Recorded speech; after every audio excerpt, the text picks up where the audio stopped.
Cheryl from HR called security on me for smiling. Let that sink in. I wasn't yelling. I wasn't throwing a chair or waving my badge like a deranged prophet of capitalism. I was smiling. Because in that moment, I had just signed a backdoor deal that would amputate 48% of Nexora's revenue stream, and she had no idea. Her little power trip had expired 10 minutes ago, she just didn't know it yet. But let's rewind 24 hours. When she delivered her now famous line, "You should feel lucky we keep you." I was standing in a windowless room that HR insisted was a retention consultation pod. It looked like a broom closet with a hostage lamp. The kind of place you'd interrogate someone who stole Post-its. She said the line with that upward inflection Midwestern moms use right before they slap you with a passive-aggressive casserole. I didn't flinch. I didn't respond. I just stared at the beige wall behind her, where someone had tried to hang an employee values poster that was curling at the edges like it wanted out too. She mistook my silence for submission. That was her first mistake. What she didn't know? I'd been poached 3 weeks earlier by our former competitor, Atlas Media. They wanted me, not my title. They didn't need me to pitch myself, they just needed my contacts list and the password to my own brain. I had already met with their board. I had already secured a clause that gave me 3% equity for every client I brought in, and I had already prepared a personal statement, tailored for each of the 11 clients who had worked with me, not Nexora. The paperwork was signed at 8:04 a.m. Cheryl called me in at 8:26. That meeting, her little sadist monologue about loyalty and synergy alignment, lasted 11 minutes. I spent every one of those minutes mentally plotting out which client I'd flip first. Edge bio, definitely. The CEO had been hinting for months that he was tired of Nexora's strategic ambiguity, which is corporate speak for we haven't delivered jack since Q1. He liked clarity. He liked control. And he loved me because I never sold him bullshit. When he texted last week asking if we were still cool to meet off-platform, I knew he'd smelled the decay in Nexora's walls too. So that night we met. Not in an office, not on Zoom, but a candlelit wine bar downtown where NDAs were whispered over Zinfandel and quarterly bonuses were wagered like poker chips. I laid out my vision. Atlas Media wasn't just buying me, they were buying the future. Predictable deliverables, real-time metrics, no more bloated billing cycles, no more waiting 3 weeks for deck with recycled clip art and a tentative next step slide. He didn't even blink. He signed, one down. By 10 a.m. the next morning, I'd secured 2 more. One of them was so furious about Nexora's automated renewal charges, he offered to pay extra just to make the switch hurt. And here's the fun part, I hadn't quit yet. I was still technically on payroll, still showing up to Slack calls, still attending all-hands meetings, where I watched Cheryl and the exec team fumble through their employee culture roadmap while I covertly moved clients like chess pieces off their board. But back to security. They showed up because I laughed. Cheryl had just wrapped her weekly morale check-in with, "We're doing amazing things, and it's all thanks to our people like you." I let out one small, involuntary chuckle, and suddenly she was on the phone whispering that I seemed emotionally unstable. I didn't fight it.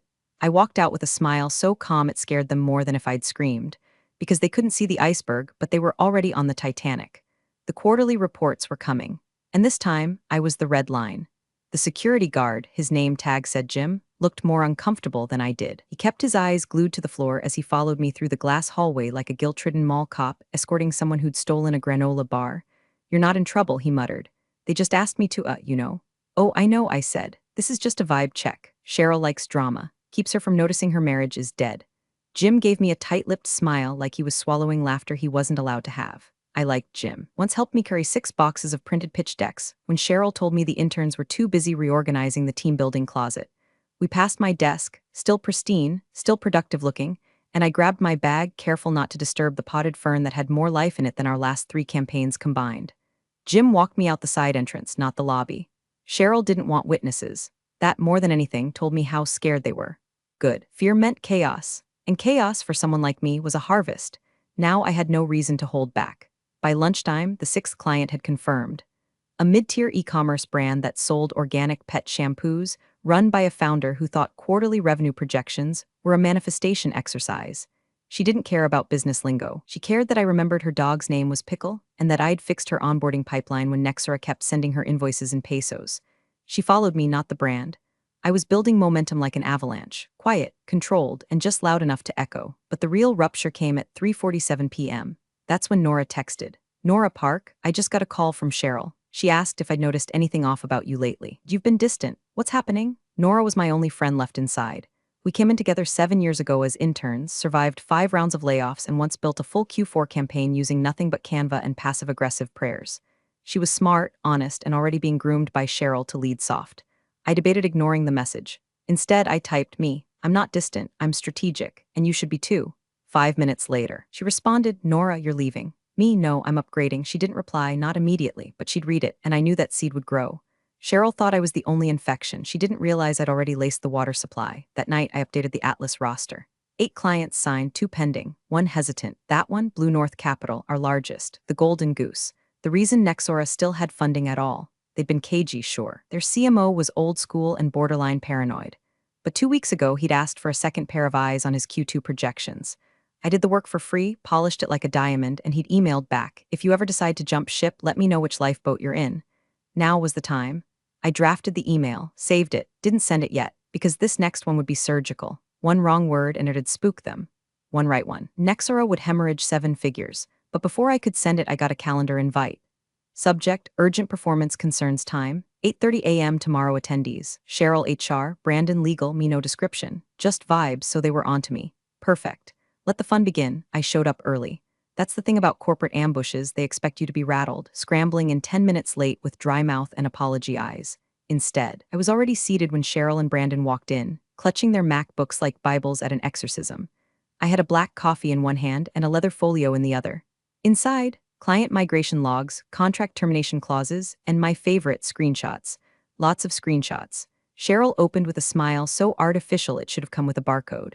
Well, thanks for making time this morning. Just wanted to touch base regarding some behavioral concerns we've been noticing.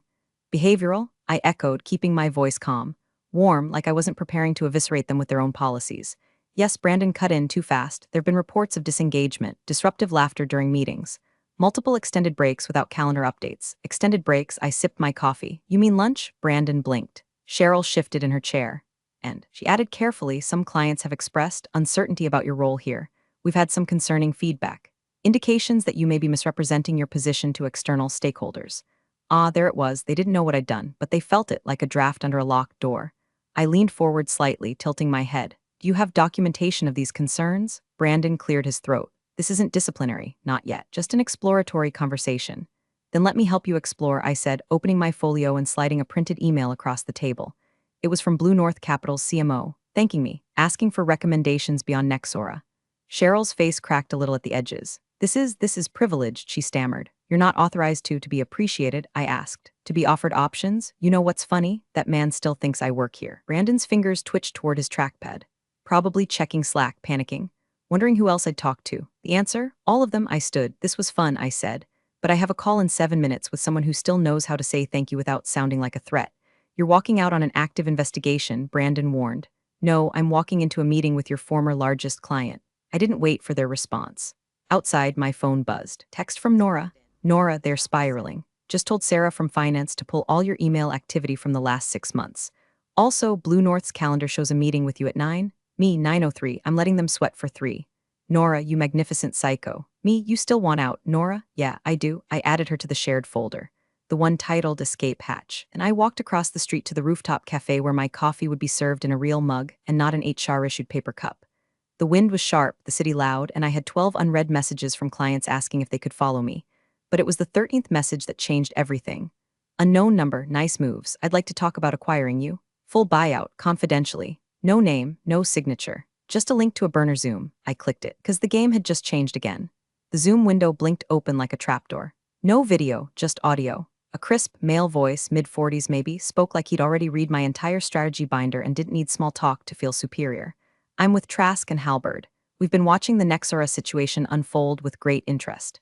I leaned back in my chair, letting the street noise from below drift through the mic.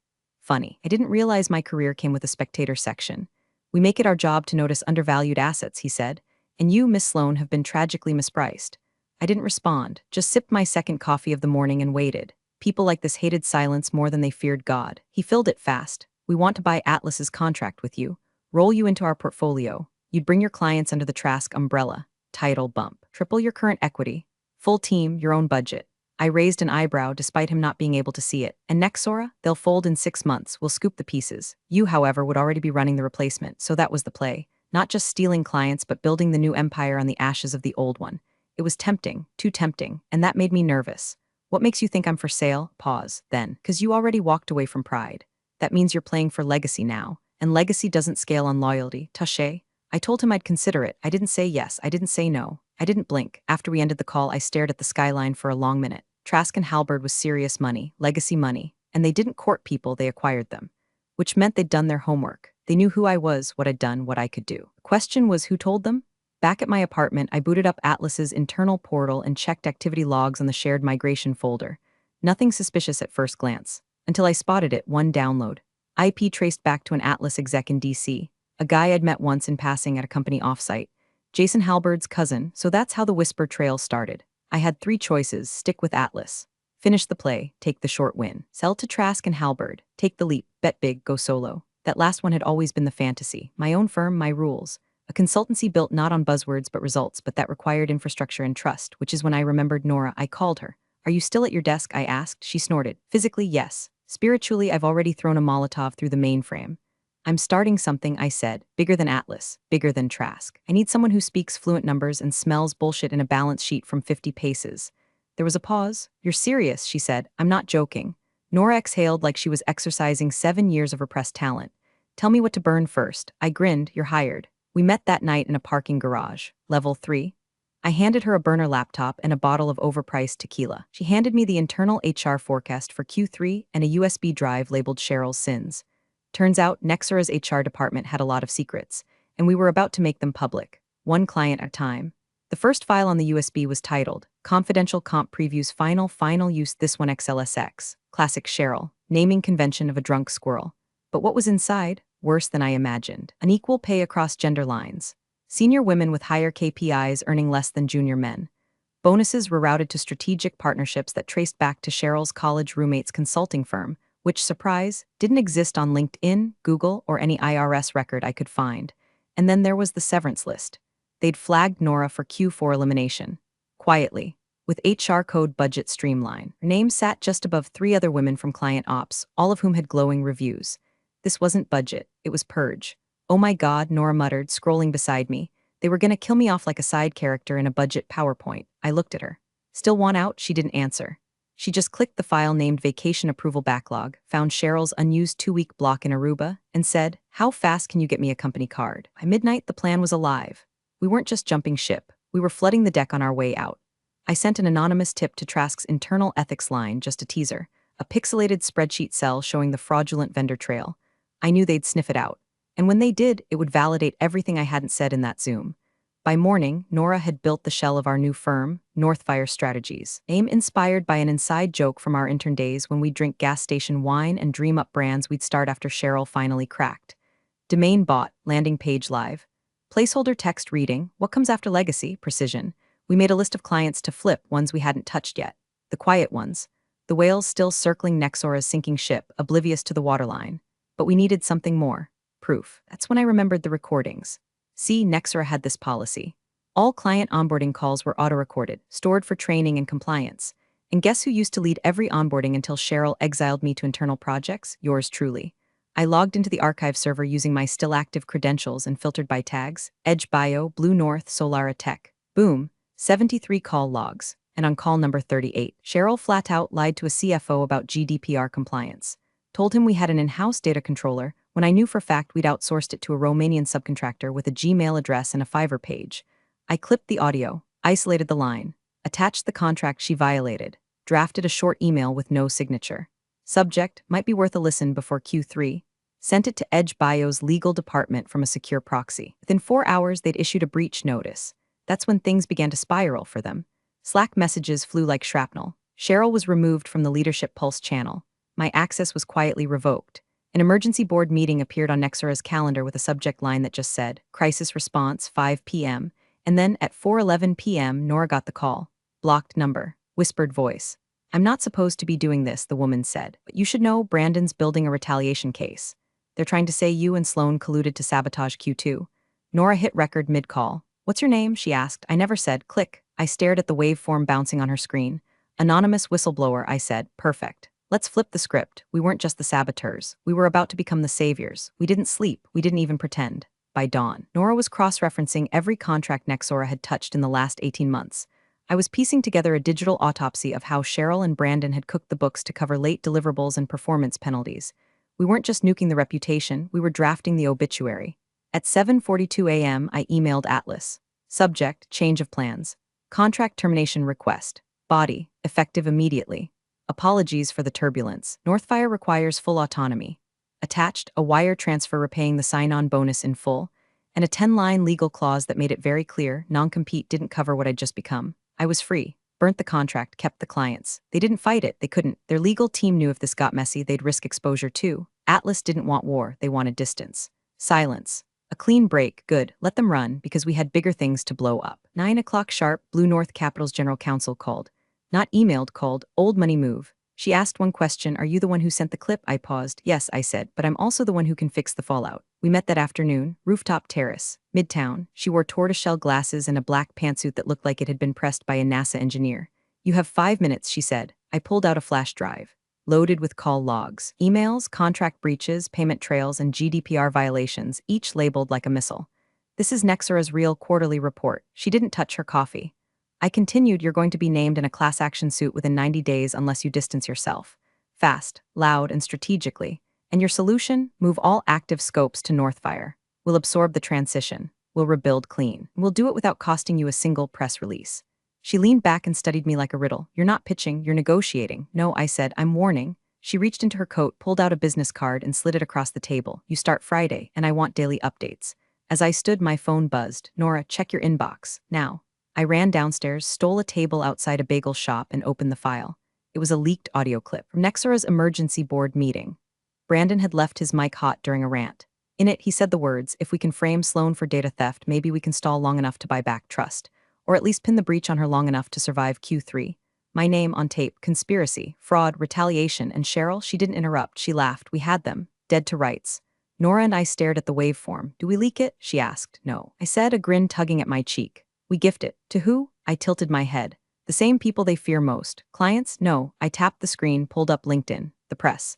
We sent the clip anonymously to Tech Ledger Weekly with one line of text. This is how Nexara handles Q3. By morning, it was front page. Exclusive. Nexara execs caught plotting retaliation against whistleblower-turned-competitor Cheryl's laugh was now public property. Brandon's plan dissected line by industry analysts who hadn't touched Nexara's name in a year, now dragging it through digital hell like a broken carcass in a lion's den. Clients panicked. Investors bailed, their Slack leaked. An internal memo surfaced begging employees to trust leadership while we course correct. Course correct? They were trying to steer a tombstone. Nora and I sat in my apartment watching the collapse live. She brought donuts.